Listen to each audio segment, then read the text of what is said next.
قیامت تک کے ایمان والے ہیں ان کے بھی قدردان. ایمان والوں کی حق تعالی شانوں کے ہاں بڑی قدردانی ہے.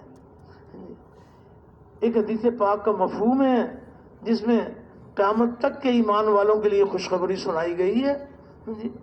قیامت تک کے ایمان والوں کے لیے خوشخبری، ایک دور کے ایمان والے نہیں، قیامت تک کے ایمان والوں کی خوشخبری سنائی. نبی کریم علیہ الصلوۃ والسلام نے صحابہ سے ارشاد فرمایا، سارے بھائی متوجہ ہیں جی، آپ حضرات اللہ پاک آپ حضرات کو بہت جزائے خیر عطا فرمائے.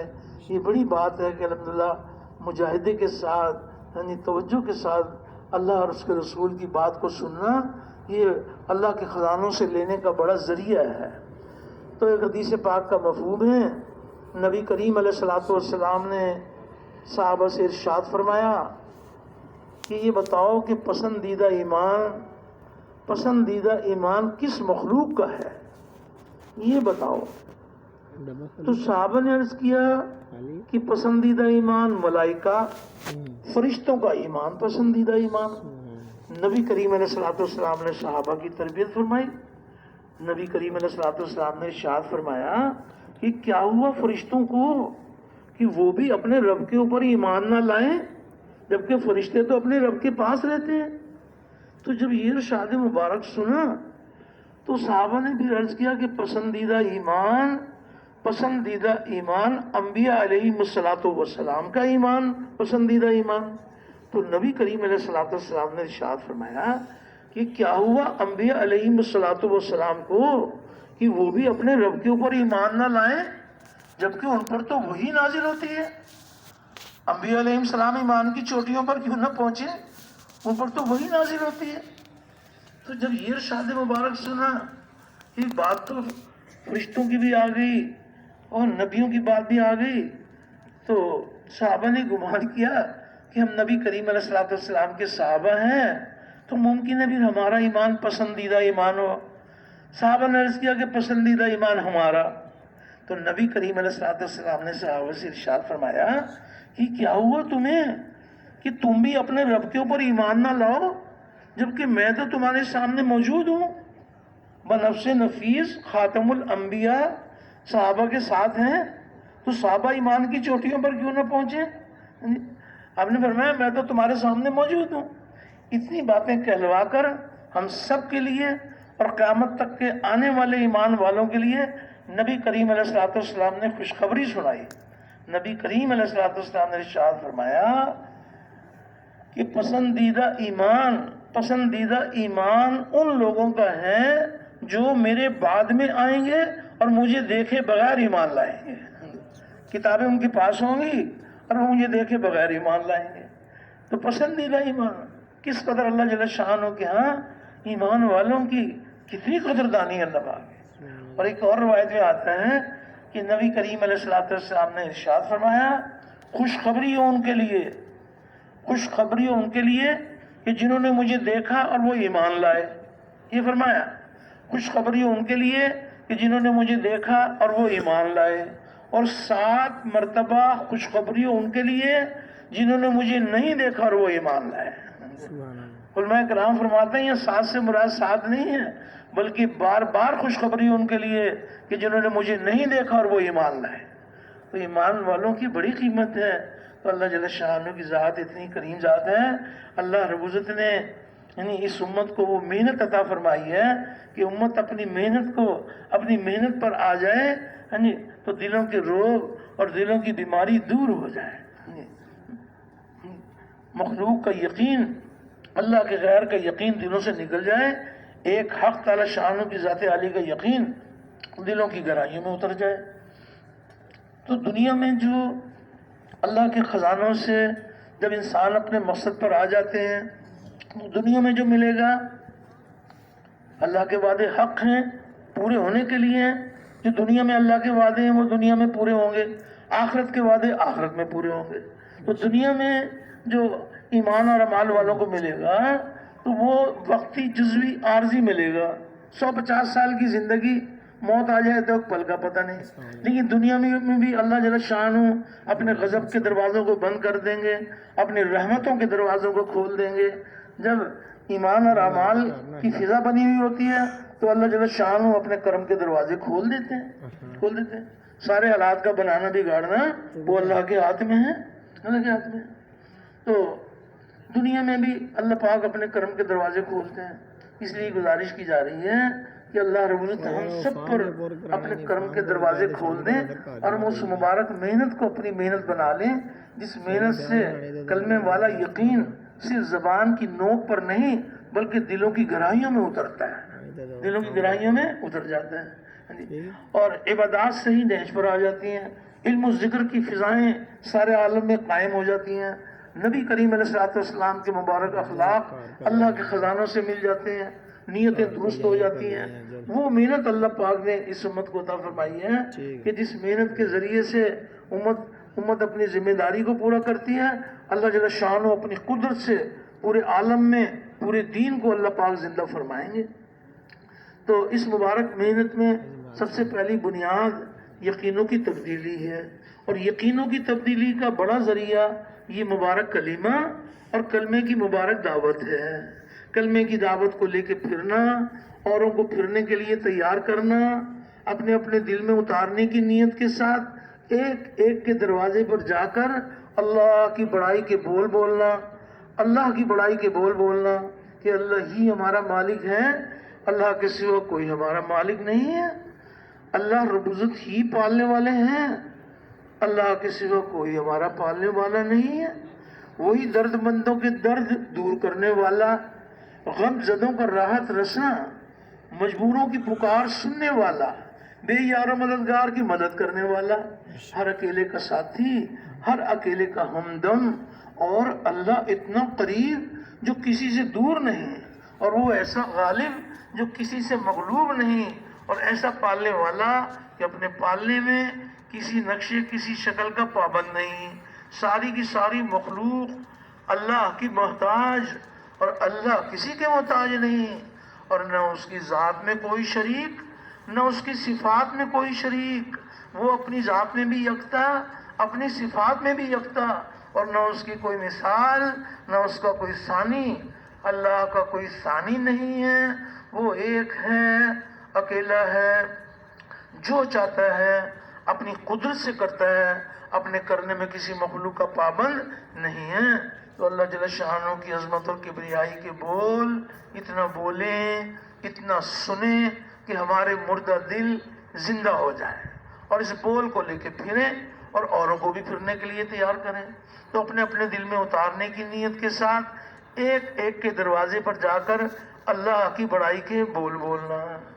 تو جب اس دعوت کو لے کے پھریں گے اور رو رو کے دعائیں مانگی جائیں گی، اس کلمے کی دعوت بھی دیں اور رو رو کے اللہ پاک سے دعائیں مانگیں، تو اللہ جل شانہ وہ دن دکھا دیں گے کہ نو کے زبان کی بات دل میں اتر جائے گی اور یہ کلمہ دلوں کی زینت بن جائے گا.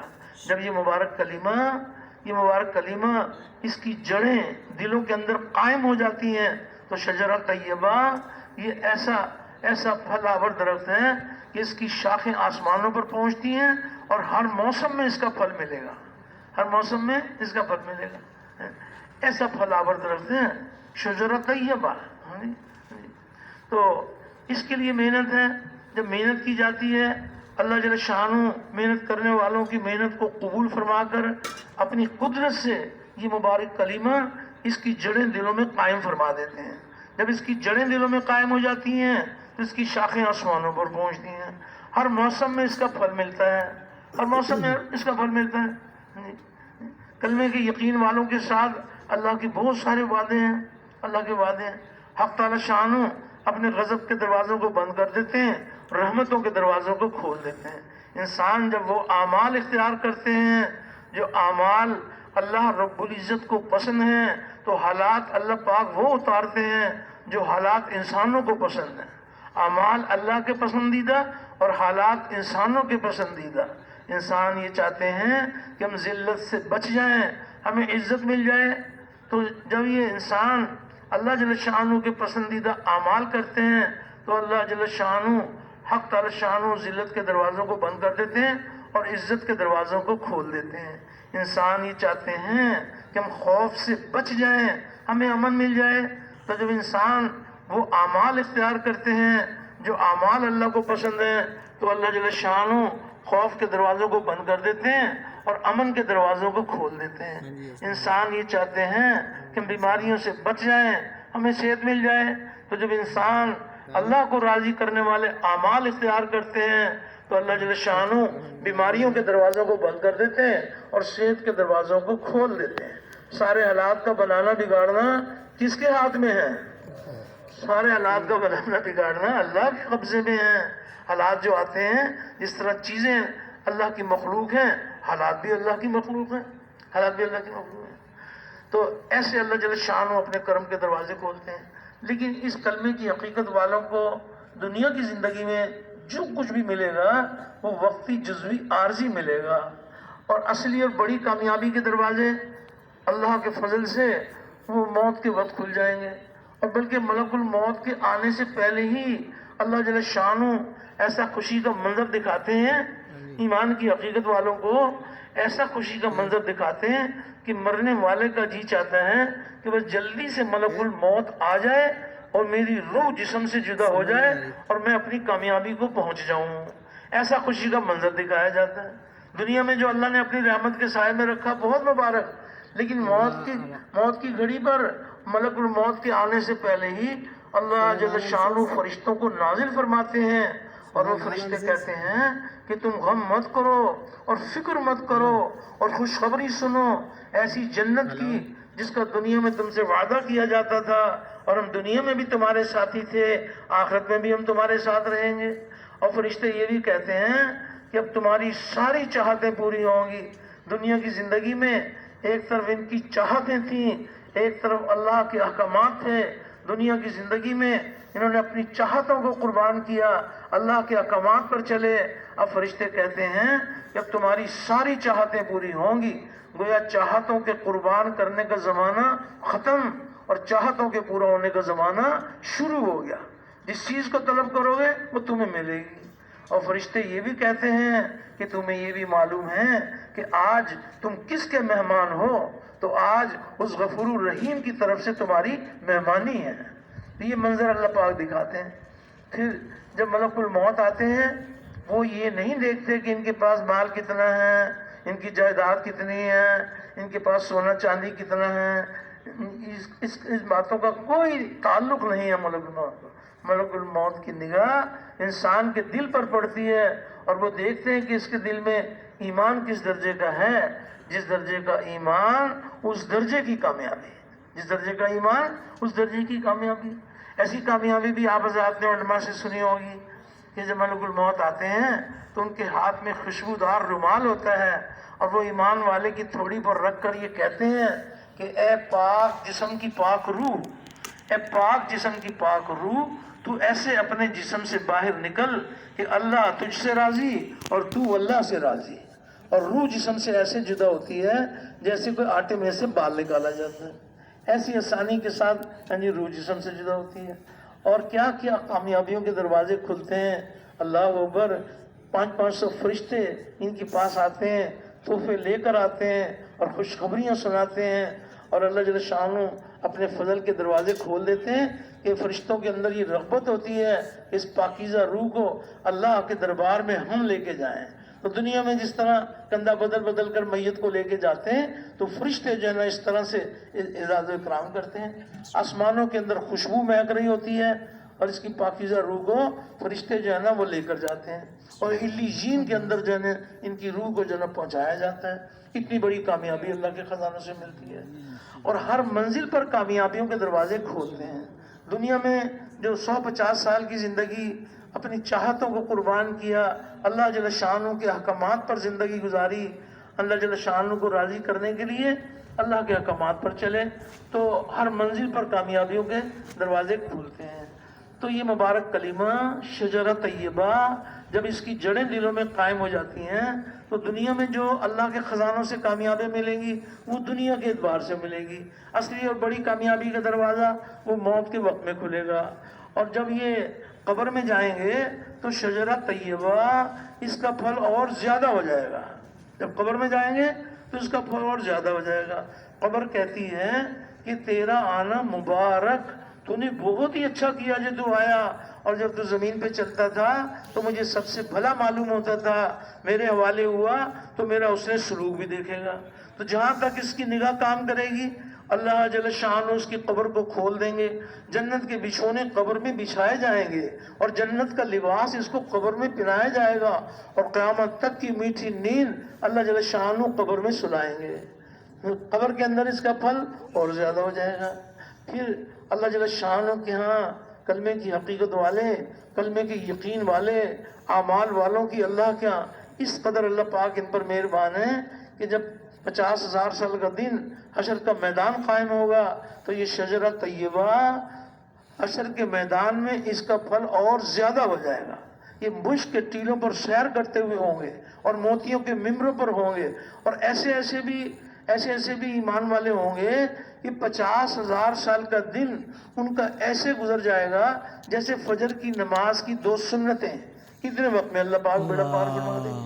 تو صرف اتنی بات نہیں ہے کہ اللہ جل شانہ صرف ایمان اور اعمال والوں کو دنیا کی چند روزہ زندگی میں اپنی رحمت کے سائے میں رکھیں گے، ہر منزل پر کامیابیوں کے دروازے کھلیں گے۔